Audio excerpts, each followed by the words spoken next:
Bonjour à toutes et à tous et bienvenue dans ce nouvel épisode de notre podcast Surmonter et réussir son divorce ou sa séparation, le média où nous abordons avec empathie et expertise les grandes questions liées au divorce et à la séparation.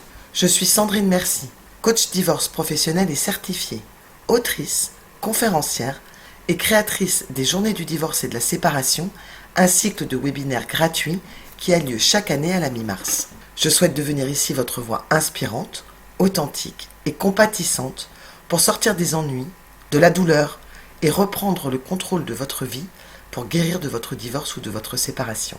Aujourd'hui, je vais vous parler d'un moment qui m'a moi aussi extrêmement et profondément angoissée et qui angoisse, je le sais, la majorité des parents que j'accompagne. Comment parler de la séparation aux enfants et surtout, faut-il leur dire toute la vérité et laquelle ? Dans cet épisode, vous allez trouver un véritable fil conducteur pour vous repérer. Pourquoi ce moment est-il si difficile à vivre pour les parents ? Ce que les enfants doivent savoir et ce qu'ils ne doivent pas porter. Et puis enfin, comment préparer ce moment de l'annonce avec sérénité, sans improviser. Parce que ce moment, aussi important soit-il, peut être pensé, préparé et encadré pour ne pas ajouter de la blessure à la douleur.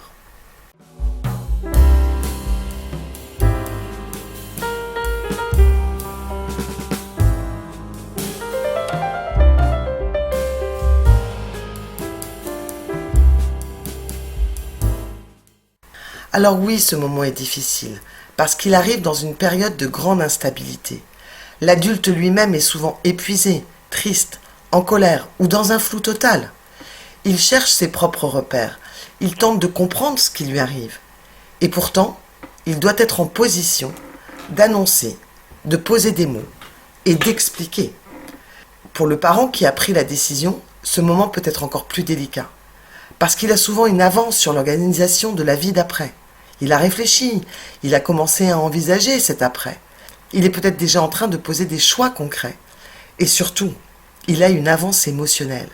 Il a cheminé intérieurement jusqu'à cette décision, ce qui peut et va créer un décalage de temporalité avec l'autre parent, avec celui qui découvre et subit la séparation. Et cette avance peut le pousser sans mauvaise intention à vouloir aller trop vite, à vouloir annoncer, régler et mettre au clair, alors même que l'autre parent n'a pas encore eu le temps de digérer, ni même parfois de comprendre ce qui lui arrivait. Il est essentiel ici de laisser un temps à l'autre de maturation, un espace pour intégrer ce qui se joue. Idéalement, les deux parents doivent pouvoir s'entendre. Non pas forcément pour faire l'annonce ensemble, même si c'est préférable, mais au moins pour convenir ensemble des éléments essentiels à transmettre à l'enfant. Ce que l'on va dire, ce que l'on ne dira pas, les mots à utiliser, le message commun. Et nous reviendrons sur cette question plus en détail dans un prochain épisode. Je sais que vous êtes de nombreux parents à vouloir bien faire. Je sais que vous voulez être juste, honnête, ne pas mentir à vos enfants. Et ça part souvent d'un immense sentiment d'amour. Ce que je constate depuis des années, c'est que cette volonté de ne rien cacher est souvent animée par une forme de loyauté parentale très forte, très noble, mais parfois mal orientée. On se dit souvent, et je l'entends souvent, je lui dois la vérité, il a le droit de savoir, ou encore il comprendra. Mais dire la vérité à un enfant, ce n'est pas lui dire tout.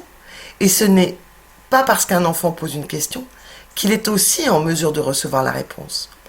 Beaucoup de parents confondent savoir et comprendre. Un enfant peut percevoir qu'il se passe quelque chose, il peut deviner, ressentir, même formuler des hypothèses. Mais cela ne veut pas dire qu'il est en capacité de gérer l'information qu'on lui transmet. Ça n'est pas une question de capacité intellectuelle de votre enfant. C'est une question de maturité affective. C'est aussi une question de capacité à intégrer une réalité qui dépasse radicalement sa place d'enfant. L'important au moment de l'annonce, c'est justement de laisser l'enfant à sa place d'enfant. Et pour cela, il faut comprendre que ce qu'il attend avant tout, ce n'est pas tant de savoir que ses parents se séparent, souvent ils le sentent, mais de comprendre ce qui va changer concrètement pour lui. Ce qu'il veut savoir, c'est où il va vivre, comment cela va se passer pour lui. Est-ce qu'il va toujours avoir ses deux parents ?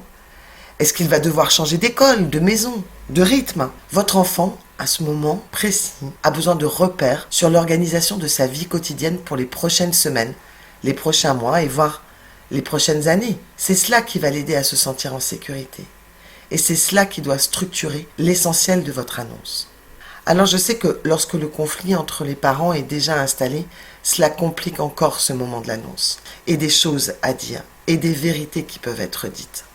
Très souvent, les premières semaines de la séparation sont marquées par des tensions. Il peut y avoir des non-dits, des reproches, parfois même une ambiance délétère ou agressive. Et dans ce contexte, annoncer la séparation aux enfants devient une épreuve encore plus instable. On a peur de ce que l'autre parent va dire, on se méfie de ce qu'il pourrait raconter. On craint d'être accusé ou d'avoir à se justifier. Cette peur vient nourrir une sécurité émotionnelle qui est déjà présente et elle alimente la cogitation. Dois-je parler avant l'autre? Faut-il que l'on le fasse ensemble? Et si on n'est pas d'accord? Dans ces moments-là, la tension est grande de parler vite, de dire tout ou de vouloir préparer l'enfant contre ce que l'autre parent pourrait dire. Mais c'est un piège très fréquent et immense parce que dans ce moment, l'enjeu ce n'est pas l'autre parent. L'enjeu c'est l'enfant. C'est sa sécurité affective, son repère, sa place, même si vous êtes avec des enfants qui sont adultes. Ce que vous pouvez faire, même dans un contexte conflictuel, c'est travailler votre propre discours, votre propre posture. Vous ne pouvez pas contrôler ce que dira l'autre, mais vous pourrez choisir d'être un parent stable, protecteur et clair.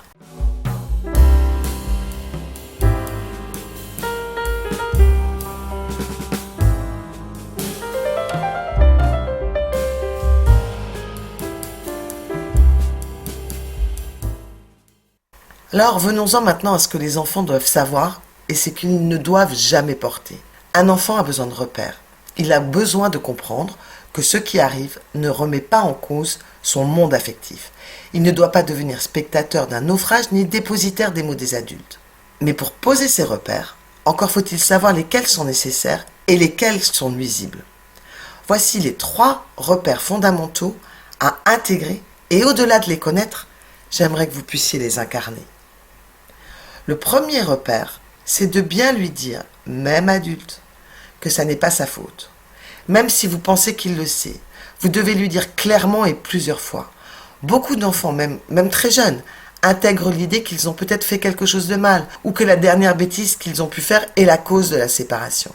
Ce sentiment peut s'installer silencieusement par un mot entendu, une dispute à laquelle il a assisté ou une phrase ambiguë.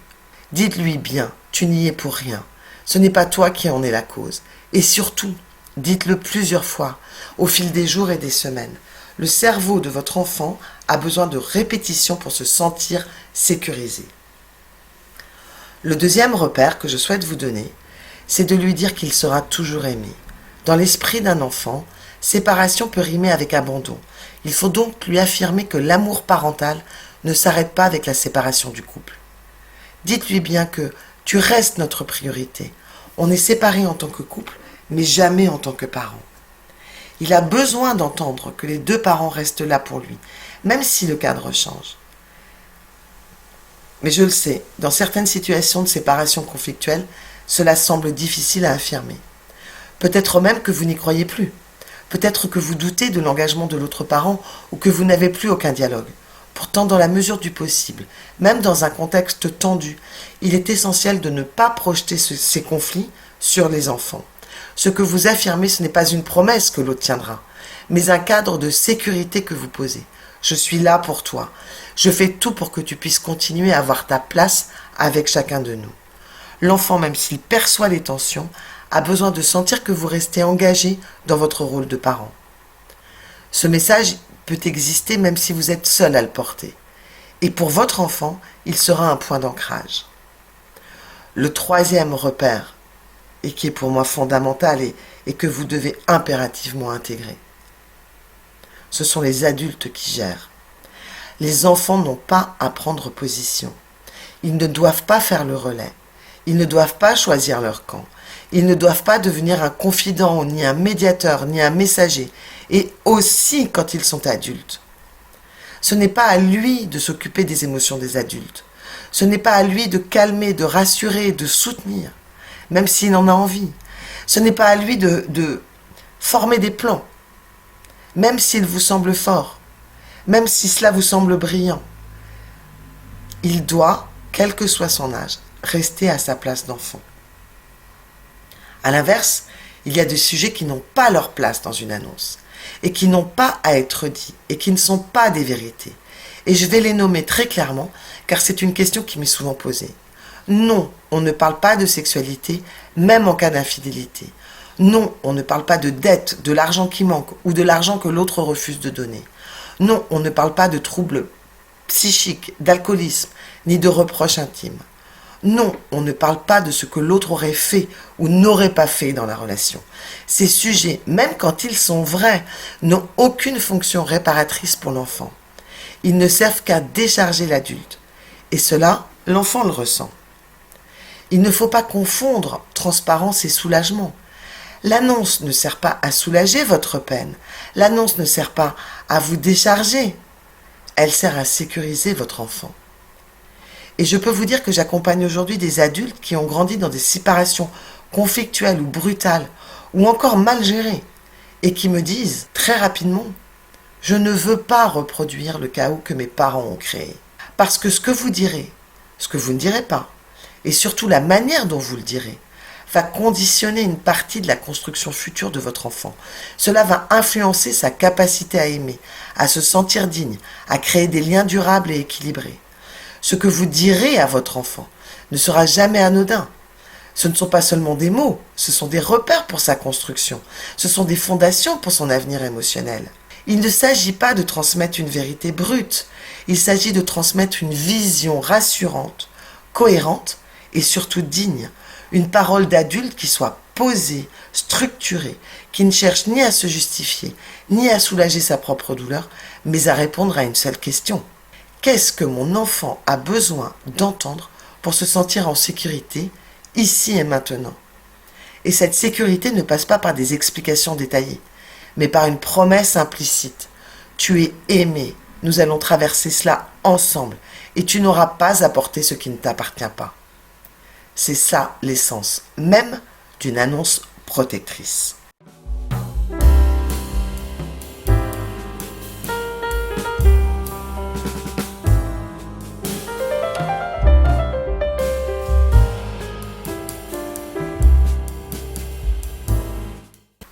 Alors, ce moment de l'annonce, je le dis souvent, c'est l'un des entretiens les plus importants de votre vie. Il ne s'improvise pas. Il demande de la préparation. Pas pour réciter un texte, mais pour avoir un cadre clair, une intention ferme et une posture stable. Préparer ce moment, c'est clarifier ce que vous voulez transmettre. Choisir des mots adaptés à l'âge de vos enfants. Les répéter à voix haute. Gérer en amont vos propres émotions. Et surtout choisir le bon moment, ni trop tôt, ni trop tard. Pas sur un coin de table, pas à la sortie de l'école, pas le jour de la rentrée des classes, pas la veille d'un examen, pas lors de moments chargés pour votre enfant, pas en étant débordé émotionnellement. Ce moment doit être posé dans un contexte de sécurité. Et donc il vous faudra choisir une période calme, un moment de disponibilité où vous avez le temps d'échanger, de répondre et surtout du temps par la suite pour pouvoir observer et continuer à les rassurer. Il est important aussi d'avoir à ce moment-là une vision suffisamment claire de ce qui va se passer après. Cela ne veut pas dire que tout doit être réglé dans les moindres détails, mais il faut quand même pouvoir lui donner un cadre pour les prochaines semaines et lui dire là tu iras ici tel jour, tu seras là tel autre, voilà comment on va faire pour l'école, pour tes activités, pour les vacances. Et cela suppose idéalement d'avoir déjà réfléchi, voire établi, la convention parentale qui organise la vie de chacun des enfants pour les mois, voire les 3 prochaines années. Ce document que je vous conseille vivement de préparer en amont, et à 2 idéalement, sera la base de votre cohérence éducative, de votre stabilité et de votre crédibilité au moment de l'annonce. Il sera aussi un point d'ancrage, un point sur lequel vous pourrez vous reporter pour rentrer dans des éléments concrets et pouvoir gérer votre état émotionnel. Mais nous y reviendrons dans un prochain épisode de podcast. Et si en attendant, vous souhaitez retrouver tous les repères, vous les trouverez dans mon livre, Le guide des parents qui divorcent ou se séparent, comment protéger ses enfants. Préparer ce moment de l'annonce, c'est aussi faire un travail de gestion de soi, de ses émotions. Il ne s'agit pas de se blinder ni de jouer un rôle, mais il est essentiel de pouvoir contenir un minimum ce que vous ressentez pour ne pas déverser votre colère, votre douleur ou votre anxiété, Bien sûr qu'il peut y avoir des larmes, et ce n'est pas grave, elles peuvent être sincères et contenantes. Mais la colère, elle, n'a pas sa place. Et si vous pensez que cette colère, chez vous ou chez le coparent, pourrait intervenir à ce moment de l'annonce, je vous invite vivement à préparer une organisation lorsque vous sentirez chez vous ou chez l'autre cette colère monter. Vous pourriez très bien mettre une pause à l'annonce. Vous pourriez très bien aller prendre l'air et revenir et reprendre ce moment de l'annonce au moment où vous vous ressentirez beaucoup plus calme. Votre rôle à cet instant, c'est d'être un guide, pas un héros, pas un parent parfait, mais un adulte responsable, centré sur l'essentiel, son enfant, sa sécurité, son avenir et son équilibre. Et c'est peut-être ici que la notion de vérité prend tout son sens. Car lorsque l'on comprend que l'annonce est un acte de soin et de transmission, on réalise que dire la vérité, ce n'est pas toujours la bonne idée. La vérité brute n'est pas un cap.